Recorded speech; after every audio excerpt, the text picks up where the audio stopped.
Bom, vamos começar, gente. Bom, da última vez nós estávamos vendo a questão o texto do Freud sobre a psicologia das massas, né? E que eu propus da gente fazer, né? Trabalhar com Lacan, né? E o que ele desenvolve, né? Que ele retoma a questão da psicologia das massas no seminário 11, né? No final, a partir do objeto A. Mas antes de chegar lá, eu queria, né, colocar para vocês o texto que eu apresentei lá em Barcelona. Né?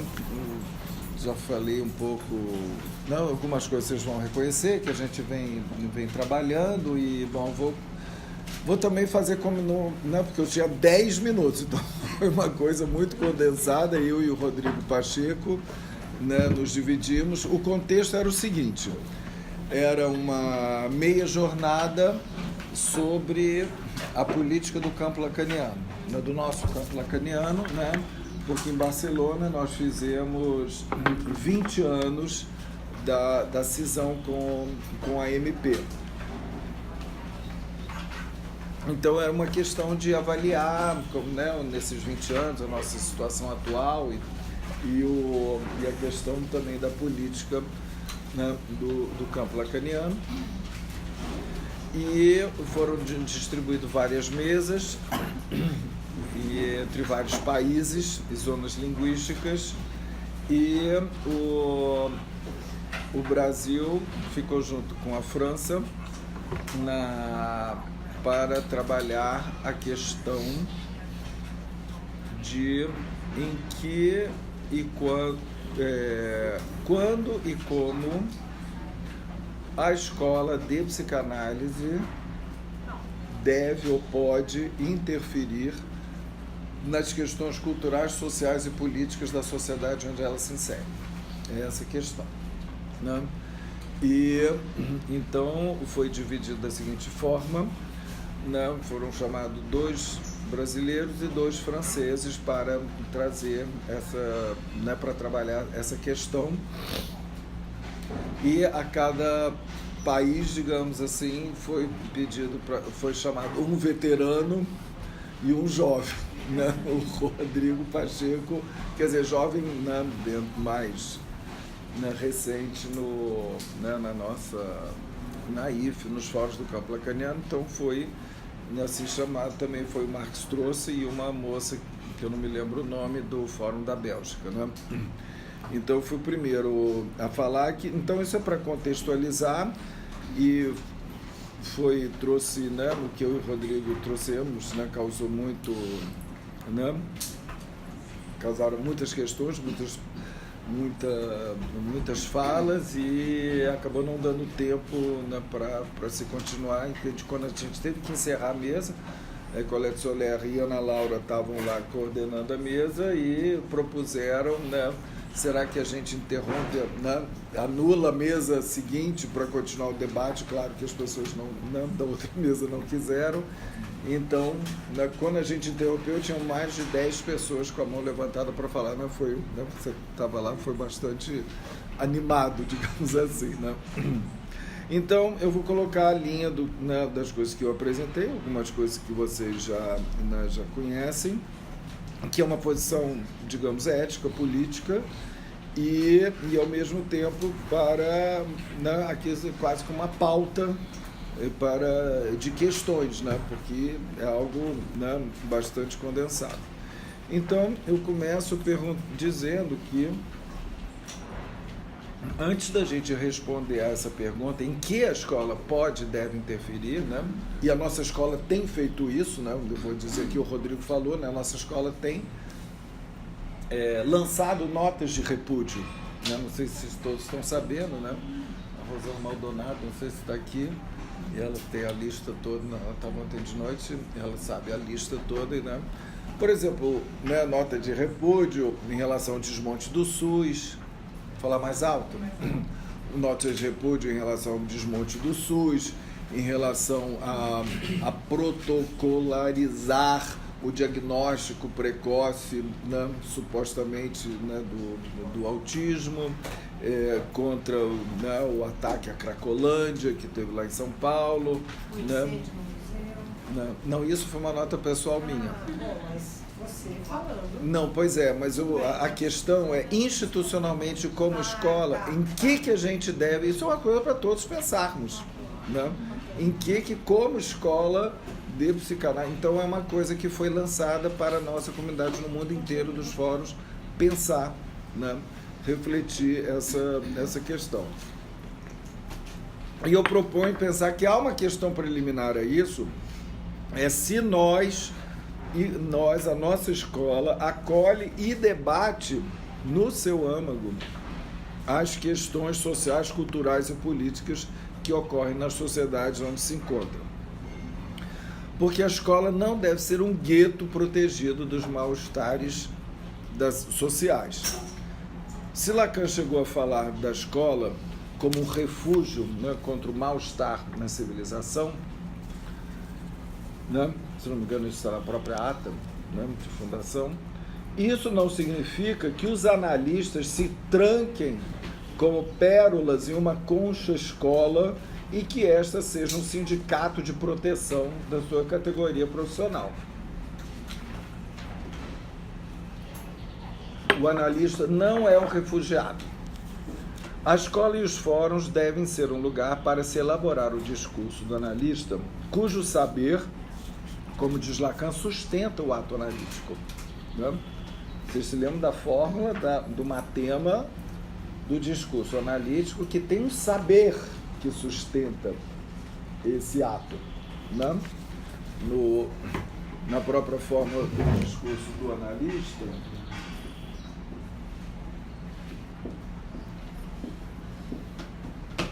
sujeito barragem sim. né? Não. Não, peraí, errei aqui.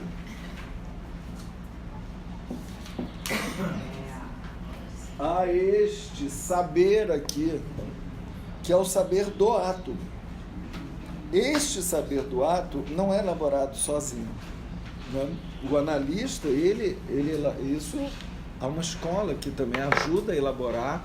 Esse saber, na verdade, é um mix de vários saberes. É o saber da própria análise, do analista, conduzindo a análise, sem o qual não há. Né? Há o saber da psicanálise, podemos dizer, e o saber que vai se acumulando, né, da história do próprio paciente, do próprio analisante. Né? A escola é um lugar de elaboração desse saber, né, do discurso do analista, que sustenta o ato analítico, e isso serve para todos nós, né, na nossa condução da análise, mas também, eu diria, não só nas análises, mas também na relação da escola com a polis. E temos que pensar nisso, né, que esse saber também sustenta essa nossa relação. Né?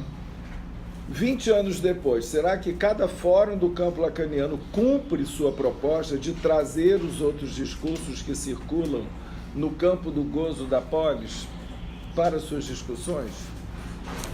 Até que ponto também a gente não fica meio fechado na nossa concha, né? Se a gente não deveria ser mais permeável a essa proposta inicial, né, dos fóruns, que é trabalhar o discurso analítico junto com os outros discursos. Bom, será que nós estendemos os nossos princípios de iniciativa e solidariedade à sociedade? Isso, para quem não conhece, né, os fóruns foram fundados baseados em 2 princípios. Está lá na nossa carta de princípios da IFE, né, Internacional dos Fóruns, que é o princípio de iniciativa e solidariedade, e um não vai sem o outro. Ou seja, a iniciativa, no caso bem específico de você fundar os fóruns, né, de ter iniciativas, né, nós estamos até chamando iniciativas fórum atualmente em alguns lugares, né, onde não tem, né, para ir se criando esses fóruns, mas com uma solidariedade em relação ao conjunto, porque tudo que a gente faz acaba refletindo no conjunto. Né? Então, será que a gente leva esses princípios para a sociedade? Devemos ou não devemos levar? São questões, né? A partir do discurso do analista, né? A meu ver, a escola é o lugar dos analistas afiarem suas armas diante dos impasses da civilização e não as deporem e cruzarem os braços, como alertou Lacan. Lacan chega a se perguntar, né, num texto que se chama A Razão de um Fracasso, que é um discurso que ele fez à AFP, a Escola Freudiana de Paris. Será que os analistas vão, né, depor suas armas diante, né, depor no sentido de cruzar os braços, depor suas armas diante dos impasses da civilização? Que armas são essas, né? A meu ver, que nós não temos muito, não é para sair, né, armando a população de revólveres, mas nós temos outras armas, né, que podem ser inclusive mais eficazes, que são o ato e a interpretação, né? O ato, a partir do ato analítico mesmo, né, e dos atos, e a palavra ato do analista, né, que é um dizer que funda um fato e fura a consistência do outro da civilização. Que nós temos que pensar, né? A nossa palavra, né? O nosso ato, nossa interpretação, né? Em termos da psicanálise, ela vai no sentido de mostrar a inconsistência do outro, né? Do grande outro. Ela vai no sentido de mostrar o furo, a castração, né? Então, é por isso que a psicanálise é o avesso da civilização, é o avesso do discurso do mestre, né? Os matemas são exatamente opostos, é porque vai no sentido de mostrar o seu avesso, né? Então, isso é uma discussão, né, que já teve, né, assim, né, entre alguns colegas, né, inclusive lá, né, do exterior, se o fato da gente falar reforça o fato ou desmonta o fato. Qual a palavra que você vai dar consistência à coisa e fazer a coisa crescer, ou a palavra que vai furar? Porque a palavra tem esses dois gumes, né? Tem uma palavra que fura, né, que eu estou chamando que é a palavra ato, né, e que pode ser sob a forma de um dizer interpretativo. Lembra a diferença entre os ditos e o dizer, né? O que, né, que Lacan, principalmente a partir do seminário 19, vai desenvolver, né, a diferença entre os ditos, aquilo que você diz, né, as palavras, e o que é o dizer como a interpretação que engloba aqueles ditos. O exemplo de Lacan do dizer é que ele extraiu o dizer: a relação sexual não existe, não pode ser escrita. É um dizer que ele extraiu de Freud. Freud nunca diz isso, mas é o exemplo que ele dá, mas está no Freud. Você pode extrair, claro que isso aqui, né, merece elaboração, né, onde que está, né, aonde que está a relação sexual não pode ser escrito em Freud, mas está lá, né? Acho que o trauma sexual é um bom exemplo disso, né? Ou é mais ou é menos, nunca encontra, né? Então tem algo que de uma certa forma já está lá, o objeto é perdido desde para sempre, né? O encontro com o outro é sempre faltoso, né? Esse dizer a relação sexual não existe, né, ou não pode ser escrita, que isso é o exemplo que Lacan dá do que é um dizer. Não está nos ditos, nas palavras, mas é um dizer que você pode extrair. Ele não fala, mas eu acho que a gente pode pensar que quando Freud também não disse, o inconsciente é estruturado como uma linguagem. Lacan falou, mas está lá em Freud. Também é uma forma de um dizer, né? O inconsciente é estruturado como uma linguagem.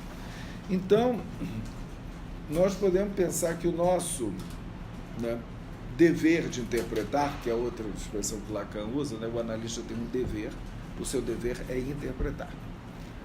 Também pode a gente pode tentar interpretar qual é o dizer que tem em termos, digamos, sociais, né? E aí eu abordo uma questão que eu acho muito importante, que é o seguinte, que é o que a gente faz com o nosso saber, né? Nós, os analistas doutos que entendemos tanto do inconsciente, da estrutura psíquica e tal, não estou ironizando não, porque eu acho que a psicanálise é o que nos fornece mais, né, substrato para isso. Então, eu diria, o analista ele é orientado pela estrutura, né? A estrutura até, né?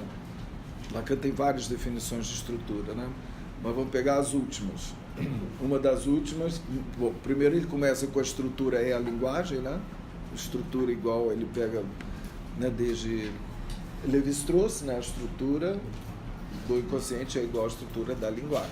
Depois ele muda e diz que a estrutura é tal em que o sujeito, em que o objeto é ativo e o sujeito é subvertido.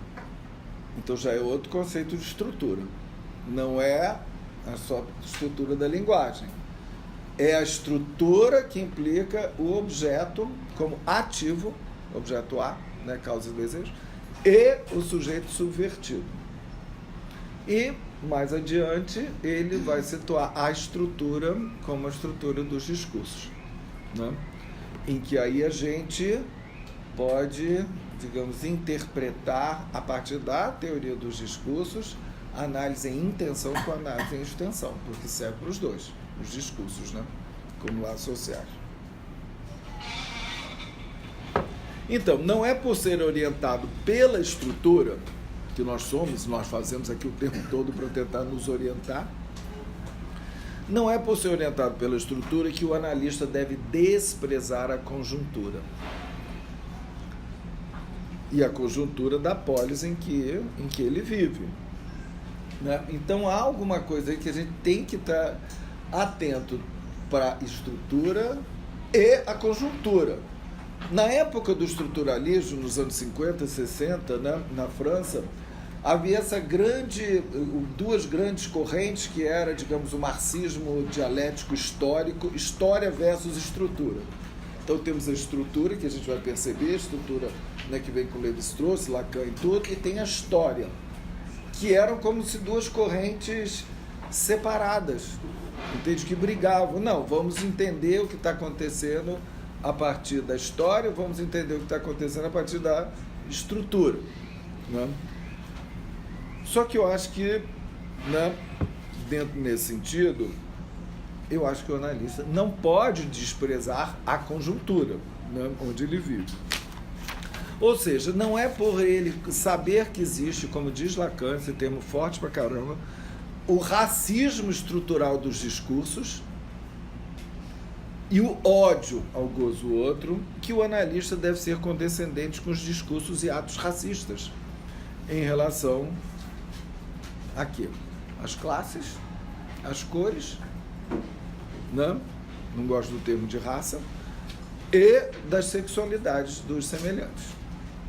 Bom, essa frase é bastante condensada, né? Mereceria várias explicações. O que é esse racismo do discurso? Lacan diz, né, que todo discurso acaba sendo segregativo, todo discurso estruturalmente, como laço social, ele é segregativo. Não, ele chega a dizer racista, não? Porque o discurso do mestre exclui todos os outros. O discurso da histérica exclui, o discurso do analista exclui. Tem isso, não? Outra forma de interpretar, né? Ontem até estávamos conversando com a Lia Silveira aqui no seminário de escola, que nos discursos, o discurso determina o lugar para cada sujeito. Cada laço social, ele discrimina o lugar onde você está. Se você é professor, você não é aluno. Ou é aluno ou é professor. E não há paridade nisso. Se você é empregado, você não é um empregador. Tem o mestre e o escravo. Empregador e empregado. Quem manda e quem obedece. Não há paridade. Não há igualdade em termos de discurso como laços sociais, né? Isso é muito forte dizer, né? Porque em termos da reivindicação de uma certa paridade, o analista vai dizer, não há paridade. Todo laço social tem o agente e o outro. Tem o agente que comanda aquele discurso a partir do seu ato e aquele que é comandado. Não vamos ter medo das palavras, mas é assim, né? Então, tem algo do próprio laço social, né, que é estrutural, que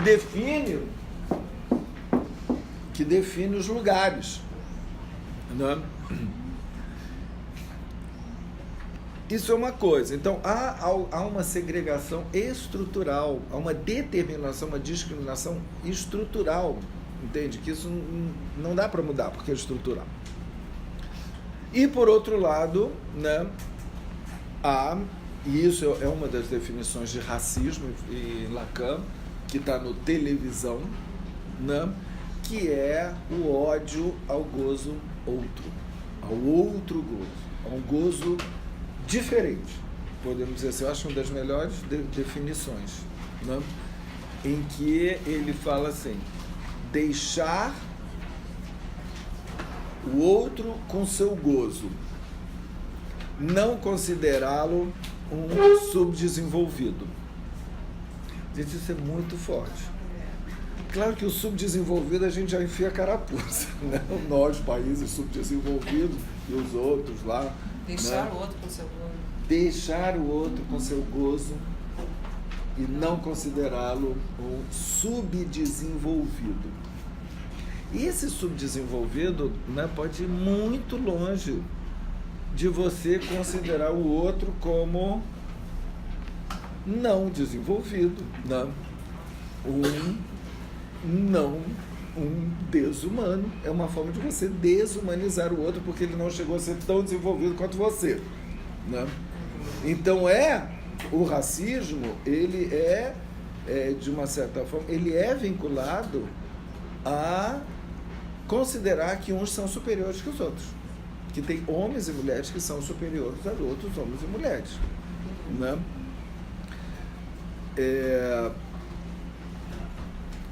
Nós podemos até entender que existe um ódio a um outro, como o outro goza diferente, né?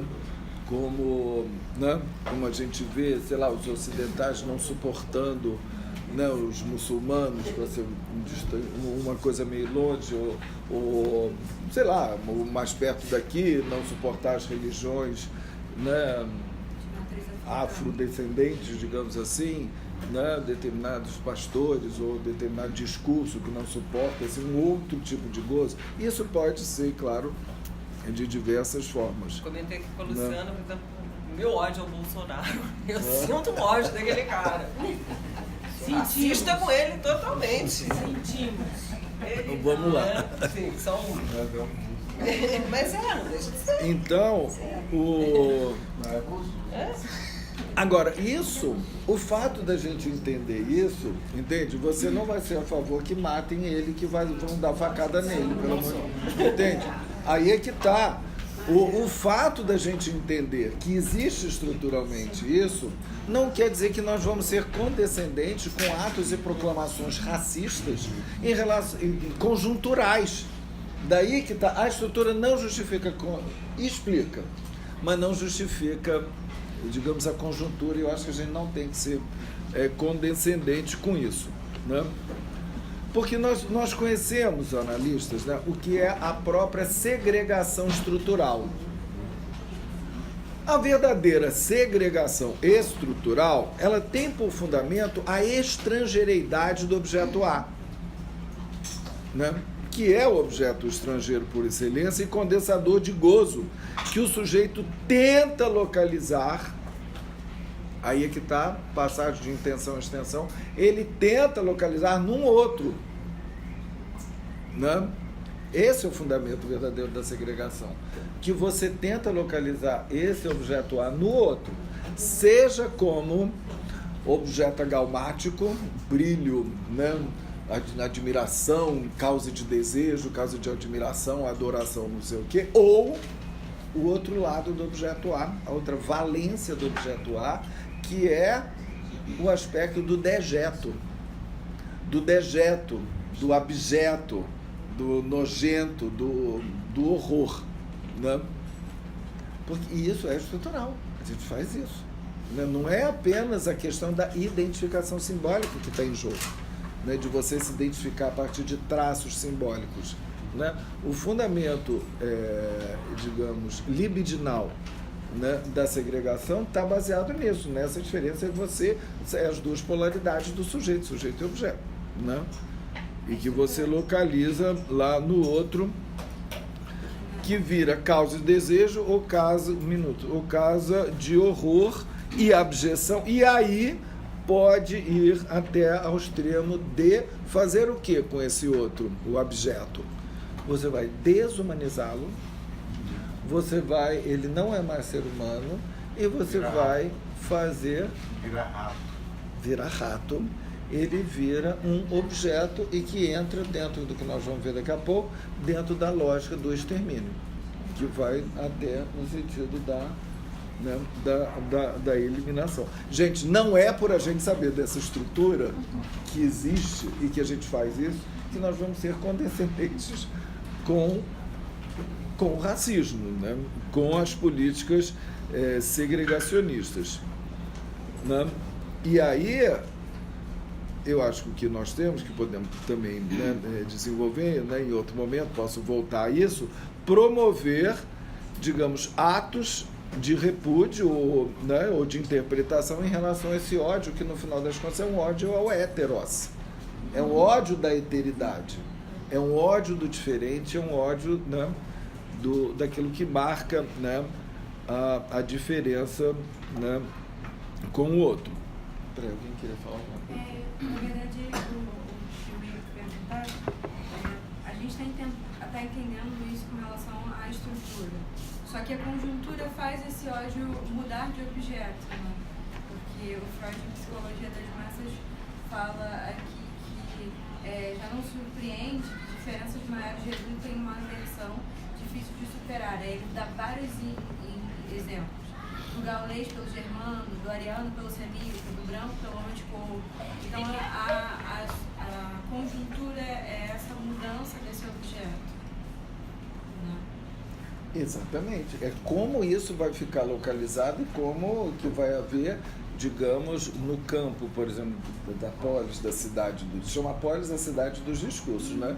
Vai ter regular esse gozo, né? A sociedade serve para regular o gozo, né? Senão é uma orgia, ou você trepando, comendo ou matando o outro o tempo todo, né? O que Freud dizia, né?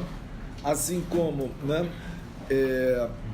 Aí é uma outra questão, depois vale a pena a gente trabalhar, que aí que ele vai inserir o narcisismo das pequenas diferenças. Sim, né?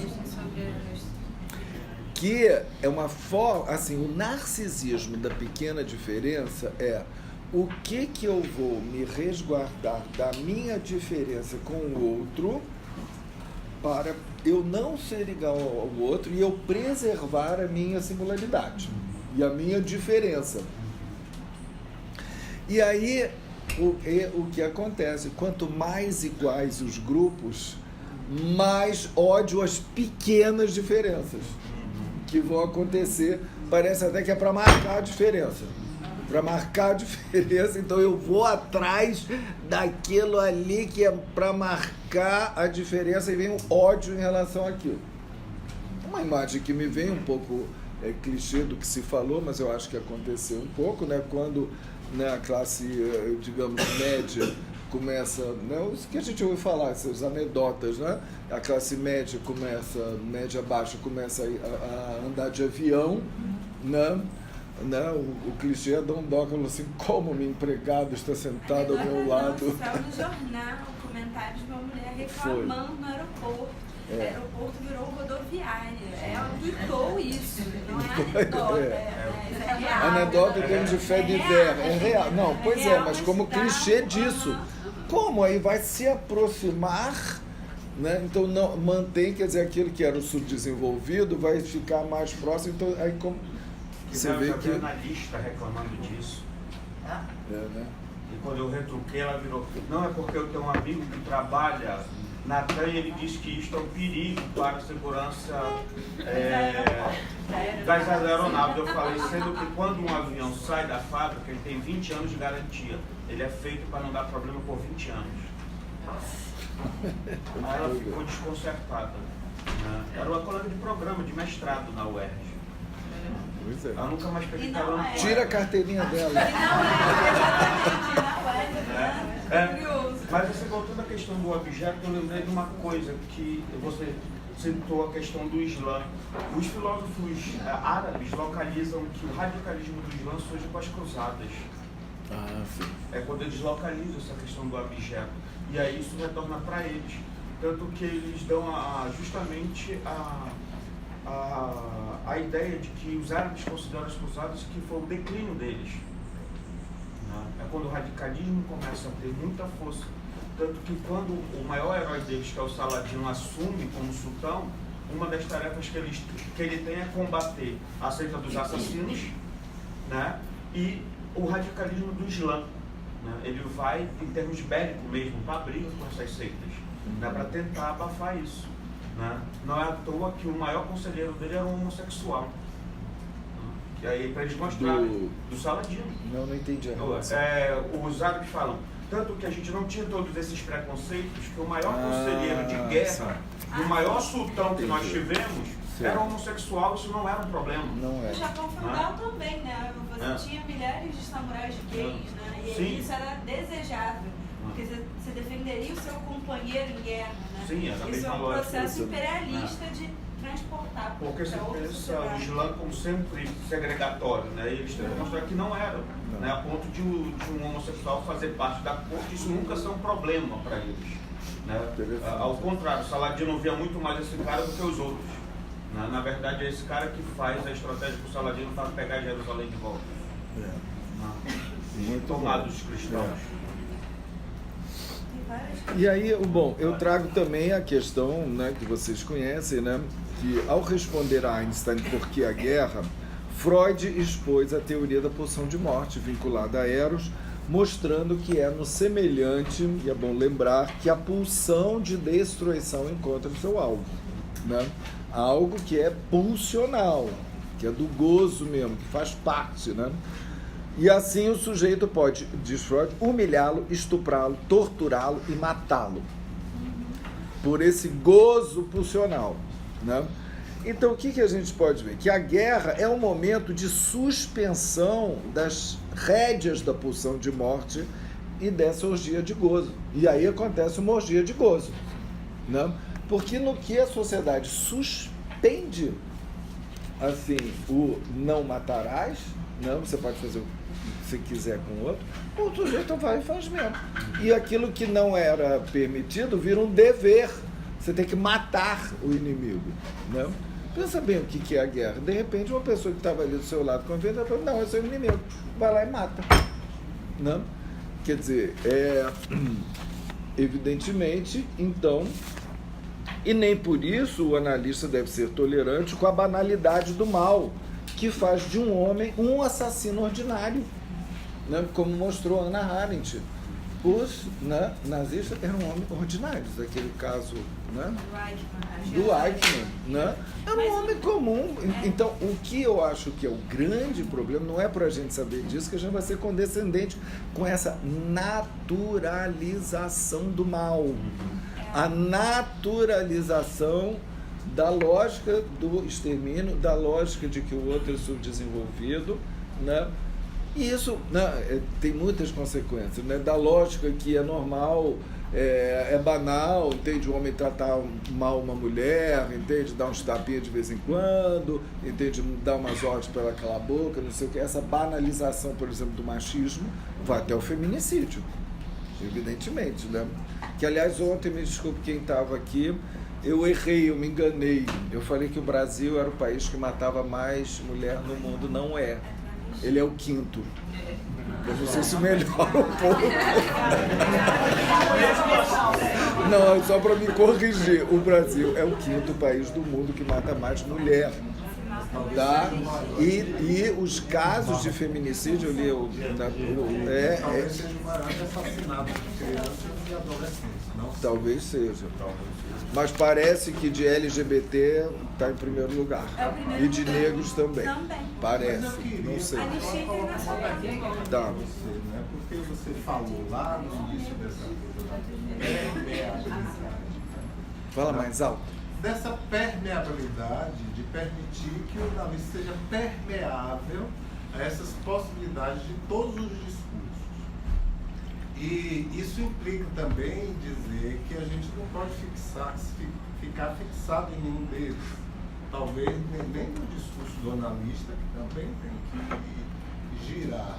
Mas a minha questão é o seguinte, por que será, né, que os analistas ou a psicanálise está se dividindo, da minha concepção, dessa forma, assim, de um lado muito conservador, assumindo o discurso universitário e até o capitalista, e do outro lado uma outra banda, talvez que o Dr. Quiné representa, e que fica alto, né, vira vidraça, de representar um outro caminho, uma outra possibilidade. Desses questionamentos que você está trazendo aqui hoje, acho que você tem a dimensão, mas talvez não tenha ainda total a dimensão do ódio que isso gera no meio psicanalítico.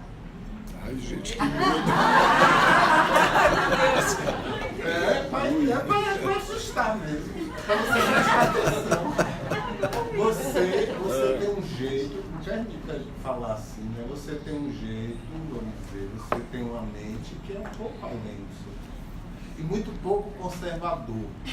Não, mas não sou o único, não. Não, tem no muita seu gente pensamento. que... Mas no meio da psicanálise, o que é que a gente escuta? Né? Vocês acham mesmo que a Psicanálise- maioria é Tem que ter gente assim, pelo conservadora? amor de Deus, né? Senão a gente tá ferrado. Psicanalistas assumindo Mas tem muita gente que tá nesse lugar. Tá. Né?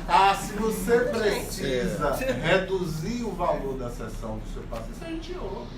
Se você precisa, historicamente, não quero dizer que eu ouvi ontem, né? Exatamente ontem, mas historicamente a gente ouve. Se você precisa reduzir o valor da sessão do seu paciente, você reduz os minutos.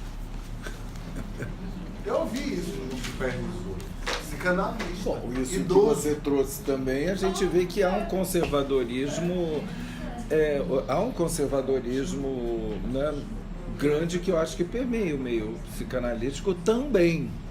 Agora, o que a gente espera de uma análise? É que a gente consiga, cada um, ir além daquilo que ele recebeu da sua origem de classe. É o mínimo.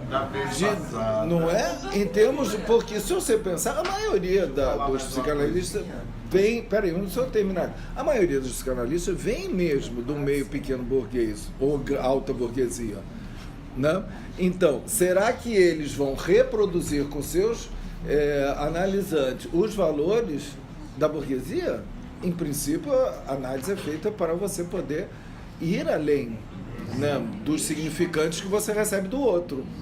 Né? Mas você Fábio. não acha que a psicanálise, de uma forma muito geral, quer dizer, não a psicanálise, mas os seus representantes, em sua grande maioria, são muito conservadores, muito avessos a LGBT, muito avessos a reconhecer a sua funcionária como um ser humano igual, a sua cozinheira, da vez passada que eu tive aqui, eu citei isso. Né? Eu acho Será que já foi mais assim. E Eu acho tenho que tem impressão lugares que... depende também. Eu acho que no Brasil, pelo menos escutando, eu acho que depende também muito de onde se escuta isso e de como está sendo feita a formação, psicanálise. Até quem estava aqui no dia do Memorial da Sônia, né, uma coisa que não se falava isso, quando aqui, por exemplo, no Rio de Janeiro se tem uma história, no Rio Grande do Sul, mas em outros espaços a psicanálise também surgindo, né, e de uma forma diferente. A gente não tem desenvolvimento da psicanálise ao mesmo tempo igual em todos os estados da federação, né?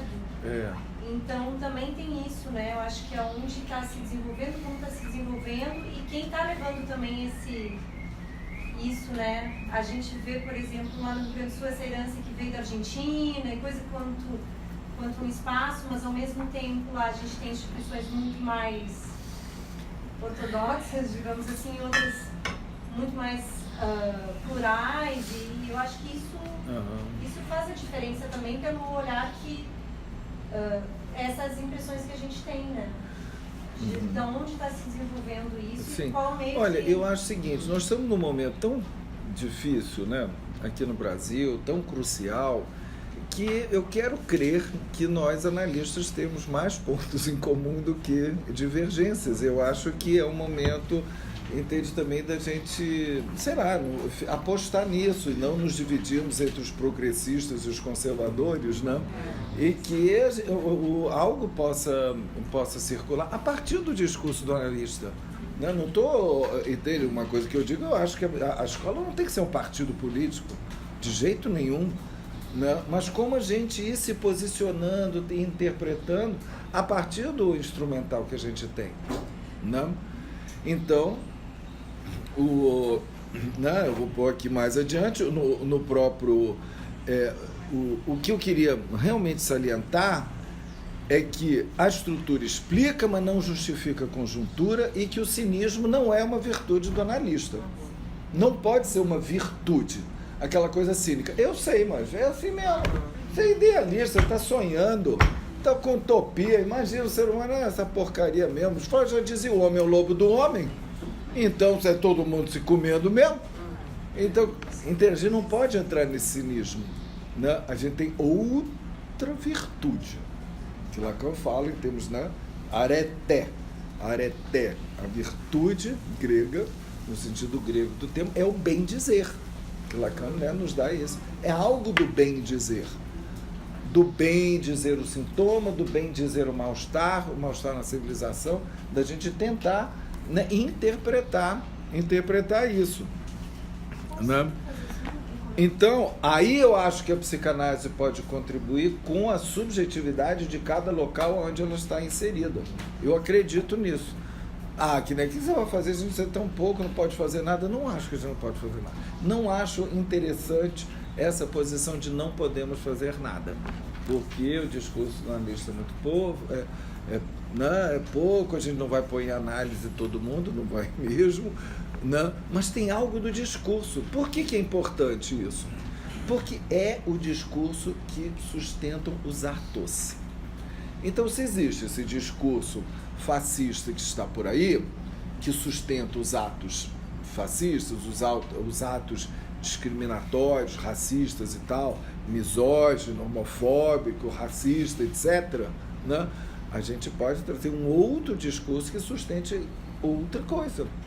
E aí pode se unir até com alguns outros discursos da polis, como com alguns movimentos sociais, o Ele Não, as reivindicações, né, de negros, LGBT, pode juntar com algumas coisas assim, mas não quer dizer que vai se confundir.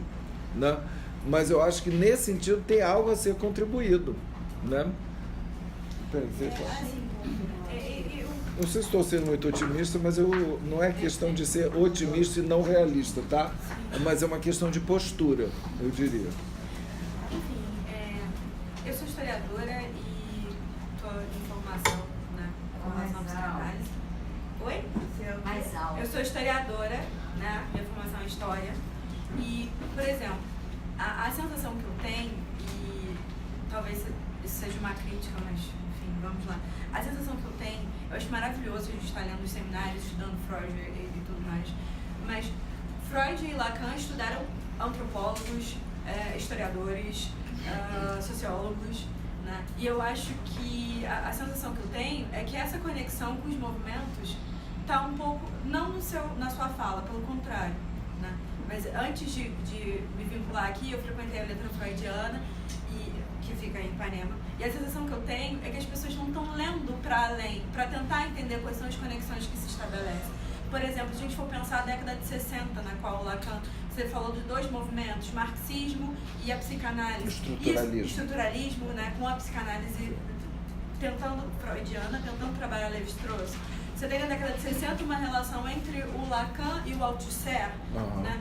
E o mulher, por exemplo, era orientando do Althusser e vai, né, assistir no lugar do Althusser, que não queria assistir os seminários, o trabalho do Lacan. Então a gente tem uma relação entre o estruturalismo, o marxismo e a psicanálise. Né? Você tem os trabalhos de Althusser, Marx e Freud. Né? Freud entendeu o que Marx disse. Então, essas questões que pululam e que estão dentro dos movimentos sociais como demandas, né? Inclusive para a própria psicanálise, né? O que são essas novas subjetividades, o que é o movimento queer, parece que, por mais que cada um aqui faça individualmente sua pesquisa, e eu acredito nisso, isso tinha que aparecer quando a gente está junto, né? Assim, você estudar a pequena diferença, eu trabalho, mulheres, não sei o quê, e isso precisava rodar, né? Eu acho que é isso que você está sentindo, né? Tem pessoas fazendo trabalho esparsamente, cada um a sua pesquisa, sobre essas novas subjetividades, sobre essas questões.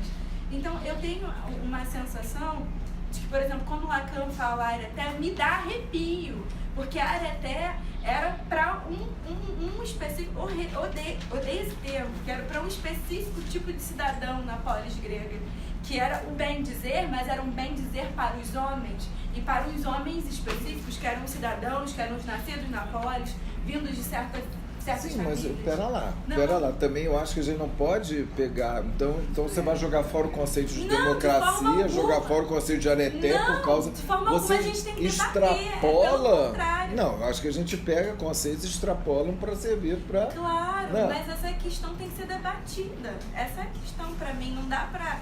O conceito é um conceito, né? Ele não veio do nada, né? Ninguém tirou ele assim da cartola. Que eu não tirou. Sim, eu posso usar areté no sentido claro, de pode, ética. pode, mas não, é claro que sem pode. dizer né? que eu sou misógino, Exatamente. Mas as pessoas têm que entender que isso foi uma subversão do Lacan a uma coisa estabelecida, né? E que isso é o legal, que dá para subverter, né? Mas tem que entender que ainda existe, para além dessa areté que o Lacan postula, uma areté dos homens belos e bons funcionando na nossa sociedade democrática. Sim, mas sim, exatamente. Porque aí aí a gente vai entrar nisso que eu vou especificar agora, que eu tenho trabalhado, né? Que são os frontes da psicanálise, que eu diria assim, áreas de combate, que Lacan propõe na proposição, né? Sobre o analista da escola. Mas só para terminar a questão da virtude, que eu diria que o cinismo não é uma virtude, né? E que pode ser até, eu queria depois, né, ainda ver se dá tempo esse ano, de trabalhar essa relação de final de análise com, né, pegar exatamente o momento de intenção e extensão, tá? Como é que se termina isso? Porque Lacan fala que pode haver um saldo cínico da análise, né? O saldo cínico, porque você chega saldo cínico, um saldo cínico. Pode haver, né, no sentido que você no final de análise você se depara com a inconsistência do outro, então o outro fica completamente inconsistente, você não liga mais, o outro é inconsistente, você faz se quiser, né? Tem algo de um cinismo, tipo, é assim, então meio liga o F, né? Então que não é o caso que eu diria. Eu acho que é uma coisa problemática, né? Eu acho que né, eu até dei um exemplo que chocou muita gente, mas aqui no Brasil, né, é bastante conhecido, que eu coloquei que o cinismo do analista e a falta de ética pode ir tão longe a ponto de participar da tortura, de um analista participar da tortura, como no caso da ditadura brasileira, que foi o caso do Amílcar Lobo, que voltou ontem, inclusive, né? Amílcar Lobo, que tinha o codinome de Dr. Cordeiro, né? Ele era o Dr. Cordeiro, que as pessoas eram espancadas, torturadas e tal, e ele reanimava as pessoas para quê? Para continuar a sessão de tortura, né? E isso, estou dizendo, o cinismo foi a cumplicidade de toda a IPA internacional, porque esse caso acabou sendo levado à cúpula da IPA internacional e ficou como ficou elas por elas, ficou, não. Então tem aí algo de um consentimento a um absurdo desses, né? que eu acho que, né, é um paradigma, né, disso, e nós só ficamos sabendo mesmo disso porque teve na Helena Besselmann Viana, né, que a Cláudia conhece, e que ela acabou denunciando isso à comunidade internacional a partir de um jornal, né, o Questionamos, lá no Uruguai, e Parará, e foi para a França. A gente tem aí para o nosso trabalho, né, quer dizer, o que constitui o nosso trabalho, que seriam os discursos, né? A gente tem aí dois grupos, né, de discursos. Os que são mais inerentes à impotência e os que são voltados para a impossibilidade. É essa impossibilidade que a gente está tratando. Da impotência seria o discurso histérico e o discurso universitário. E da impossibilidade, o discurso do mestre, o discurso do analista, que é o que a gente está vendo agora com o advento. Né? A Colette Soler dá um conceito de advento falando dessa impossibilidade da fala, que é uma beleza. E eu acho que é em cima disso, quer dizer, esse nosso trabalho com o discurso do analista, que é nesse 1 a 1, que é nessa forma meio laica, sei lá, de se colocar na vida, né? Escutar vários tipos de sujeitos, e é por aí, entendeu? Eu fico muito angustiada da gente ontem, por exemplo, participar daquela bela apresentação e não ter não sair com um resultado assim, é isso. Né? A gente não sai, então aí com esse nosso recurso de trabalho, né? Que é o nosso discurso. E como que a gente vai fazer? Temos a clareza do Freud lá na Psicologia das Massas, análise do eu, levando a gente a pensar o narcisismo, levando a gente a pensar, né, essa coisa toda. Mas o que está aqui agora para a gente pensar é como vamos agir, como vamos trabalhar. Olha só, eu pensei uma coisa, me lembrei uma frase que eu escutei há muitos anos, de uma colega de uma outra escola lacaniana, que disse o seguinte, assim, vocês já invadiram os hospitais, agora vocês vão invadir também as universidades.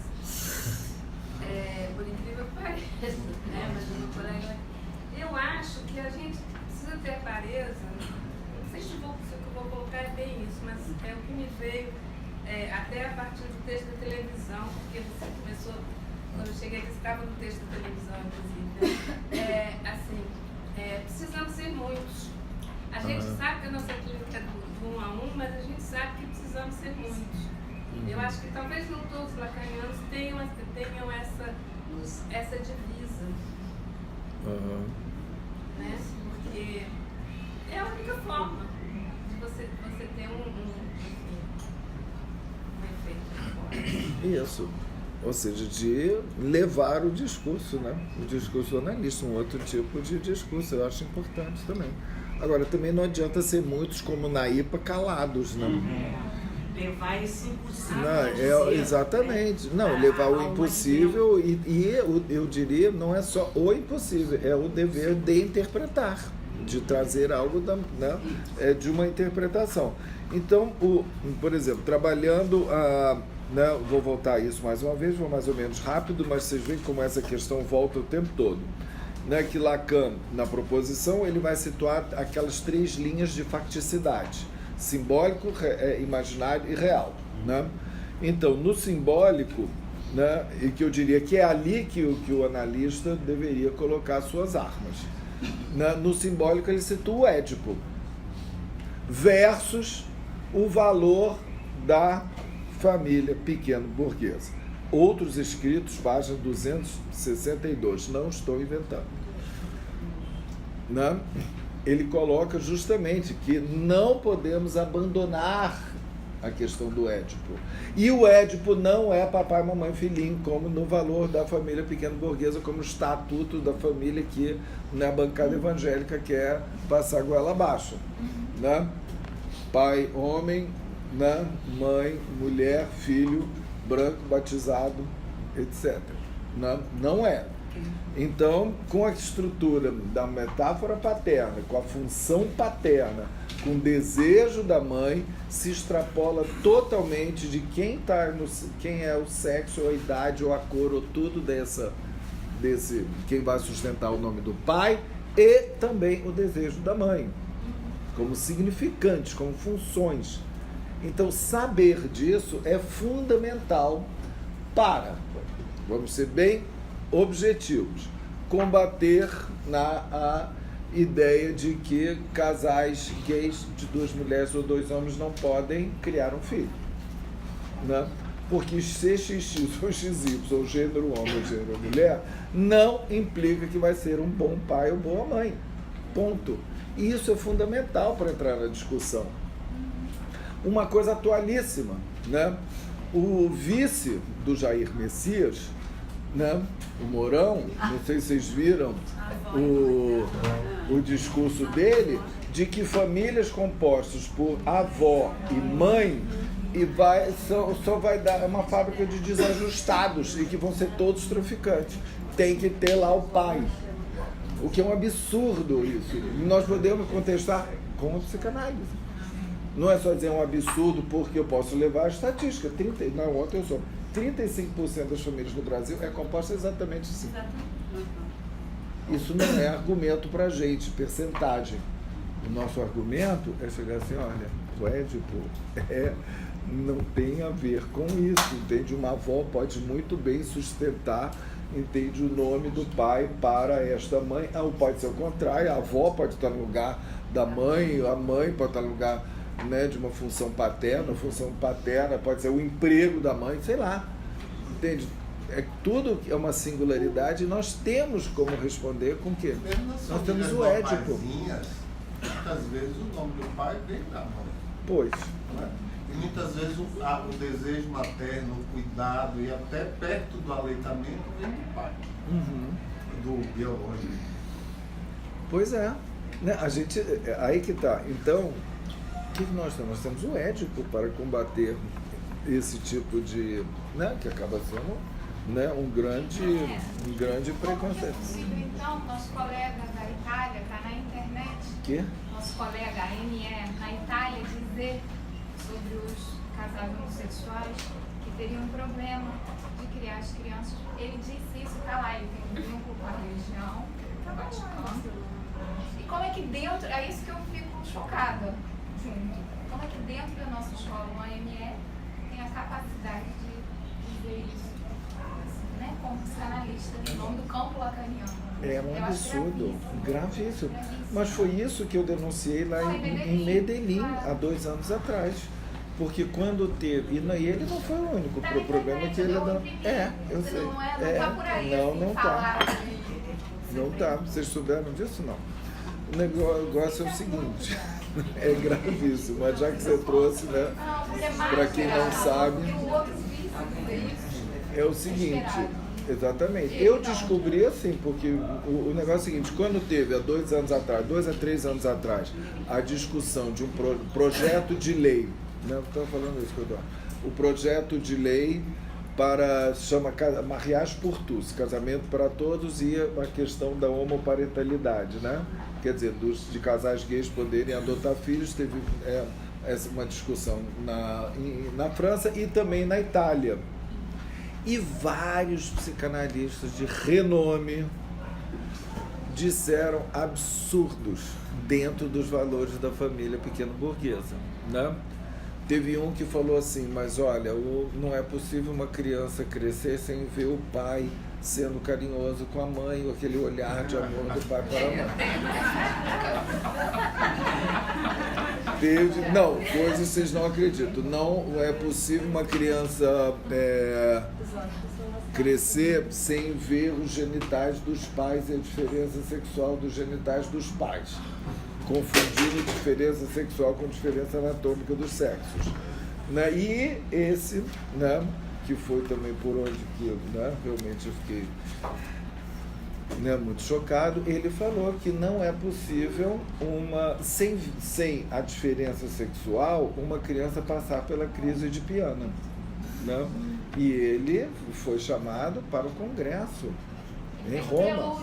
Ele fez o nosso prelúdio de Medellín. E chegou a fazer um prelúdio do, né, e que, pois é, isso foi um problema, né, que eu até mandei uma carta para o CRIF, para o Conselho de Representantes e tal, e o que aconteceu é que eles colocaram lá no nosso site, né, a nossa posição.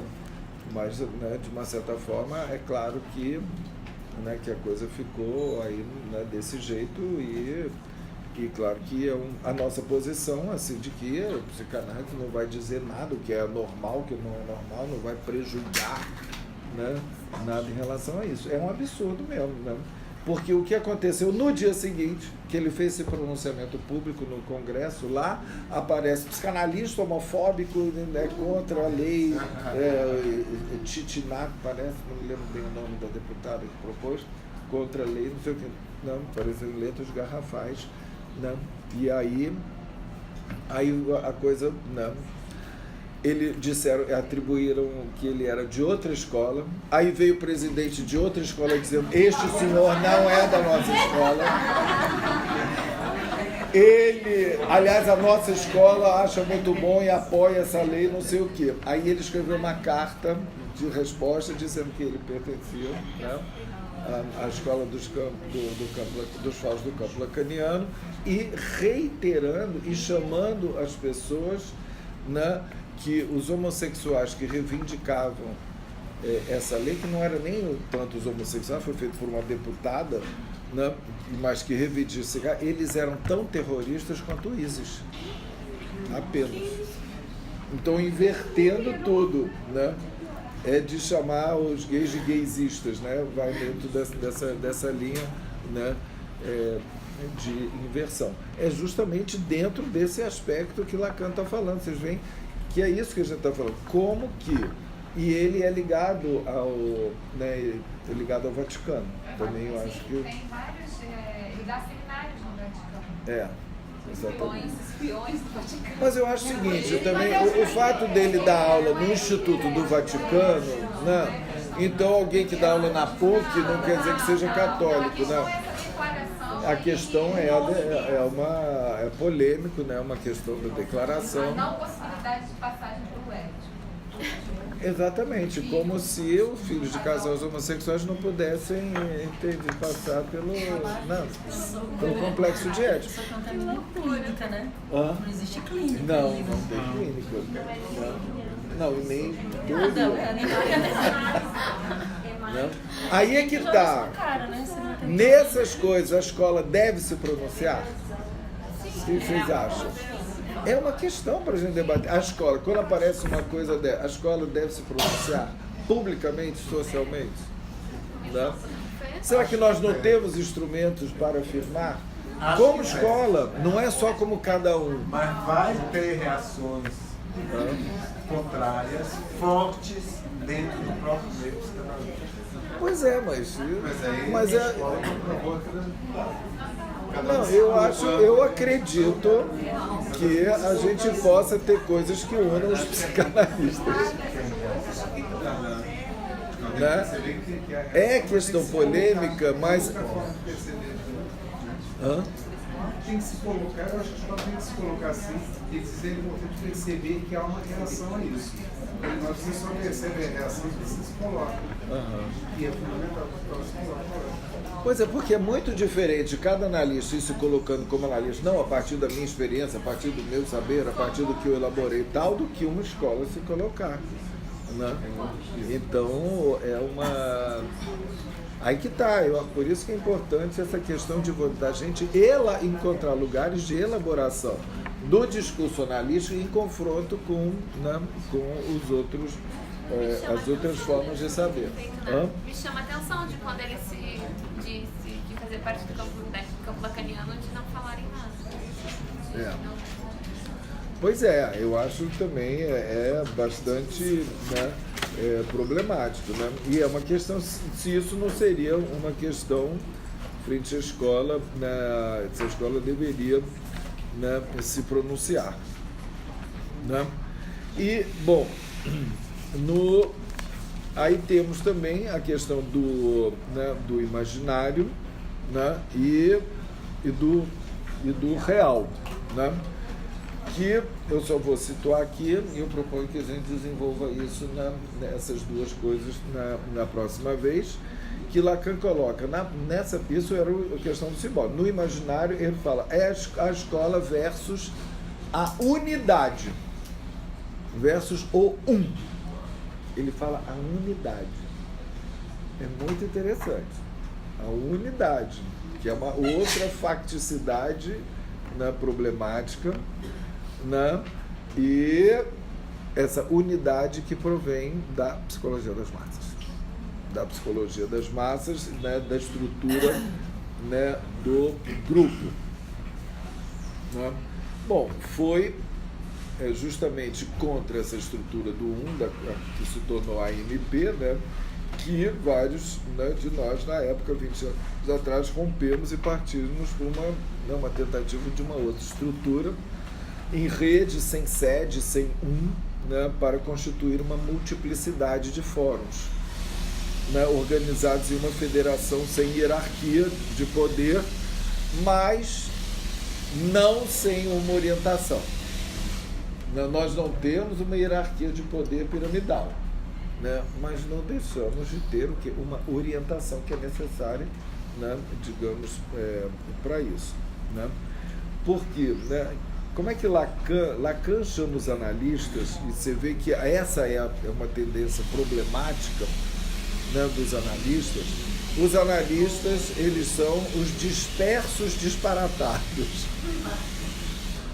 Como unir os dispersos disparatados sem a gente cair na lógica do grupo da psicologia das massas, de ter um significante e alguém que vai encarnar um S1 e que vai determinar toda aquela estrutura piramidal do grupo, que a gente encontra no exército, que está aí no ar, atualmente, no exército, representado pelo general, ou na igreja, no lugar do Cristo. Ele não coloca o Papa, o Freud, ele põe o Cristo. E o Cristo é como uma ideia, ou uma abstração, diz Freud. Então, que a massa ela pode ser constituída, essas massas organizadas, por uma abstração ou por alguém que encarne essa abstração ou ideia. Podemos dizer um S1, um significante mestre, e aí vai ter o quê? A unidade, que Lacan fala, o tal do que vai estruturar, estruturar isso. E ele coloca justamente esse perigo da escola ser, ou seja, tem sempre isso, porque o homem tem uma tendência ao grupo. Freud chegou a falar em pulsão gregária. Ele tenta explicar o que seria essa pulsão gregária, a partir do conceito da identificação. Que as pessoas se identificam com aquele significante, aquela ideia, e que vai ser sustentada por uma pessoa. Eu achei interessante ontem, na discussão que teve aqui na escola, que a Lia trouxe, podemos pensar que, por que o Jair Messias está com tantas intenções de voto, e que ele vem do exército, tem um vice que é do exército, e tudo que ele diz, uma das coisas é porque ele vai tentar reorganizar a preço de quê? Da eliminação de tudo que não é isso que é, e tudo que não é a maioria, e daquele jeito que ele acha que devem ser os seres humanos. E dentro da lógica do extermínio, sim. Isso que é uma loucura, e que como isso é um apelo muito grande para esse eleitorado, que acha que vai eliminar o mal, eliminando a diferença, e colocando as mulheres nos seus devidos lugares, com o seu discurso misógino, né, uma homofobia, né, e um discurso racista, excluindo, como apareceu, voltando ao discurso do vice, que assim, né, que ele falou uma coisa assim, arrepiante, que diz assim, direitos humanos é para os humanos direitos. Não, mas ele retoma agora. É velho, mas é atual. Então, você pensar que existe humanos direitos significa que você acha que tem humanos errados. E esses errados não terão direitos humanos. Então você pode. Olha Freud lá na resposta à ordem. Se eles não têm direitos humanos, você pode humilhar, torturar, estuprar e matar. Não, porque eles não vão ter direitos humanos, porque eles são, né, humanos errados. Vocês veem de onde, né, essa questão, né, da lógica do que é... Oi, Elisa. Eu fico uma questão, e eu não sei se a psicanálise consegue dialogar com isso. É um discurso que propõe, sim, a eliminação da eternidade, né? E com eternidade com vários nomes, homossexualidade, enfim, uma posição de esquerda política e tudo mais. E aí eu fico pensando que esses sujeitos que apoiam, né, esse candidato, eles não se veem como eternidade, inclusive. E aí eu fico pensando, como é que psicanaliticamente a gente consegue ler isso? Fernanda Holliday, por exemplo, né? Do sujeito equivocado, né? Nesse sentido, de que ele não enxerga que ele próprio é um eliminável. Claro, sim. Ele próprio.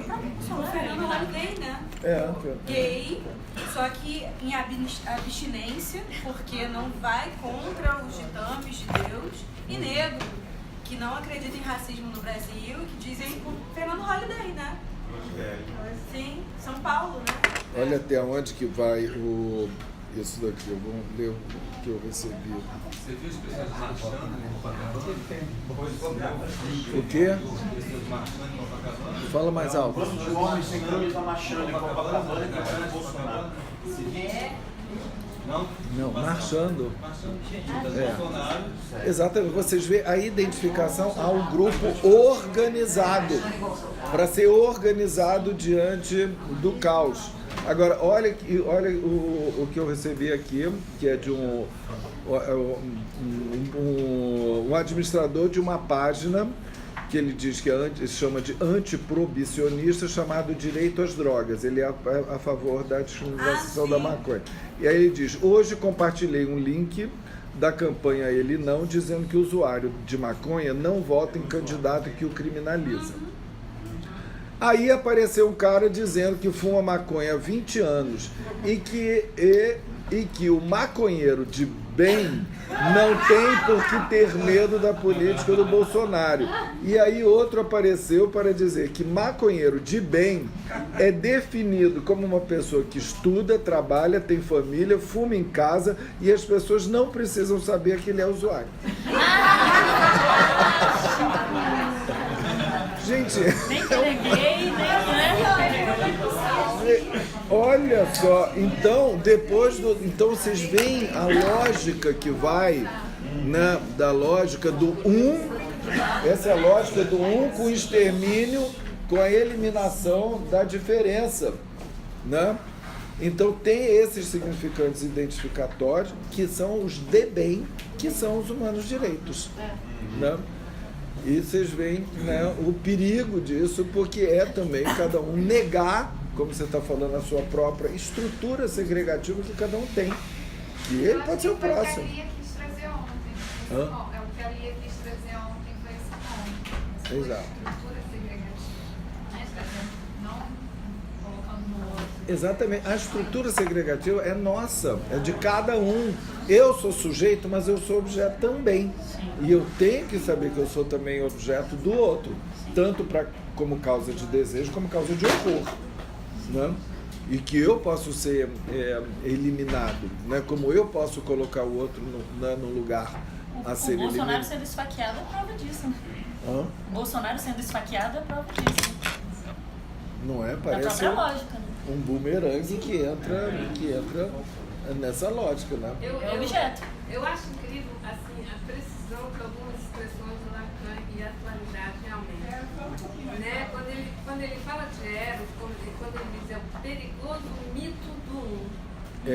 A gente acreditar que existe uma espontaneidade para a união é mentira. A gente tem que lutar isso, Deus não existe, mentira. E a outra expressão que eu acho também precisa dele é quando ele fala paixão pela ignorância. Porque tem muita gente que já diz, eu não vou ler o que você vai enviar sobre política. É um não querer ser ativo. Ativo. É impressionante. E no caso Mas dele, é uma paixão. A questão da corrupção, ele não é corrupto. E tudo que há de corrupção nele, eu não leio. O enriquecimento ilícito, o uso do dinheiro para moradia, para investir em moradia com imóveis, uso de Não, e o sinistro, quando pergunta, ele fala, é isso mesmo. Eu não leio. As pessoas aplaudem. E quando ele é questionado, ele diz, é isso mesmo. É isso mesmo. E as pessoas aplaudem. que É a paixão, né? Porque Lacan definiu 3 formas de paixão: o amor, o ódio e a ignorância. No momento é a ignorância e o ódio, né? Porque é o ódio ao outro. Eu vi outro post hoje de manhã vindo para cá horroroso sobre essa coisa que você traz do Freud, né? De que então eu posso usar, eu posso matar, eu posso fazer.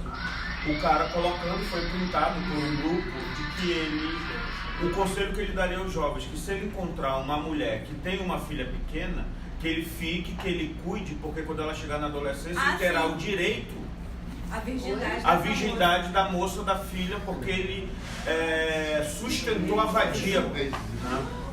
Sim. Isto é sério. Isso já tem uns 3 meses. Com estas palavras. Isso já tem uns 3 meses.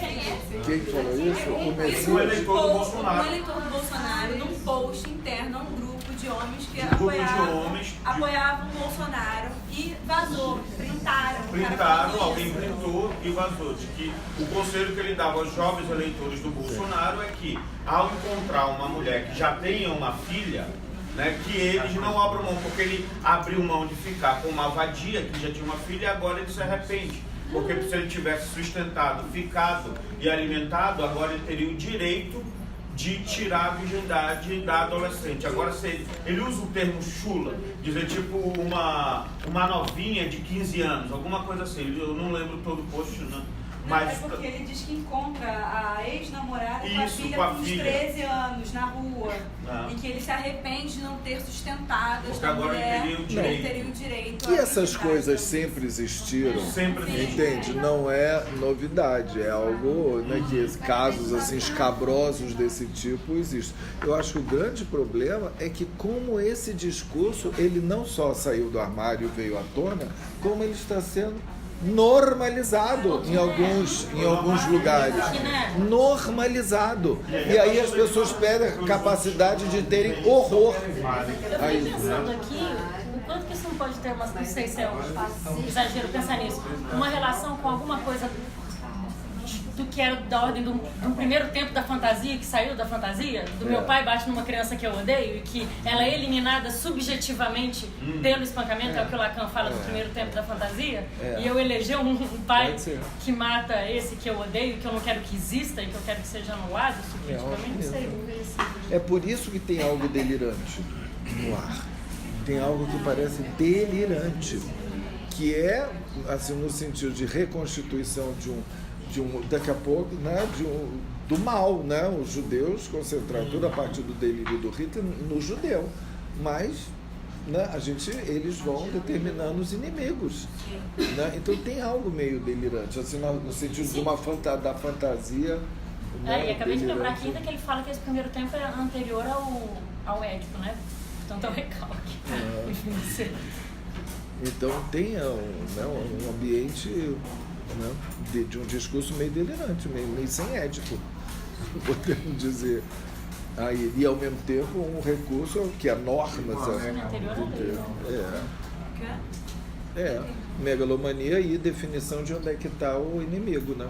E o inimigo são as minorias e tudo, que, né, no sentido de varrer a sujeira, né, tanto a sujeira da corrupção como a sujeira do sexo, a sujeira de tudo, né? Tem o ideal higienista, né? O ideal higienista, que é muito perigoso. De como a escola vai se comportar politicamente sem gerar um... Pois é, vamos tentar trabalhar isso. Isso aí. Então tá bom.